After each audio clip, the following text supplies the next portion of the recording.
For a long time, I didn't want to be a property owner because growing up, I watched my parents struggle to pay their mortgage. As an adult, I started to meet people who owned properties and made money from them. Suddenly, it became attractive. Now, at first, the way that I was manifesting my own property was to put a picture of a house that I loved on a vision board.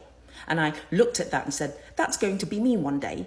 And I decided that if that house costs this amount of money, I would have to do this, and this in order to get it. Now, I'm not there yet, so it's probably going to take me about 5 to 10 years before I can get it. And so I kept the house separate from me because I was trying to work out how I can do it. And the way that I'd worked out how I could do it was limitation. I wasn't putting God into this at all. It was all me. This is how it's going to happen. It's the only way it can happen. When I realized I wasn't really manifesting it or doing anything about it, I was just trying to figure out how it could happen because right now it seemed impossible. I decided to identify as someone who already owned a property.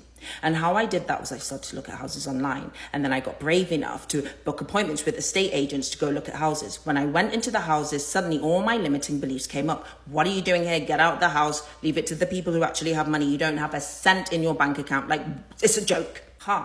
Those thoughts and feelings are exactly what's keeping me from having a house. And so I went to look at more houses until I went from, this is never going to happen for me and this is so far away from me, until I was in the houses like, that wall needs to go. I would change the floorings. Let's paint that this color. I could have this. Oh, I like that island. All kinds of things. It felt normal. I didn't feel like an imposter. I felt like I belong here. This is a done deal. When the estate agent asked me, do you intend to buy this property? Are you interested? I say, I haven't made up my mind yet. I was talking to them as though I had money in the bank ready to go. Now, if someone had deposited the money for me to buy the house the next day, I wouldn't have had a clue how to even get started. I knew nothing about mortgages. I knew nothing about lawyers or property, all these terms I didn't know.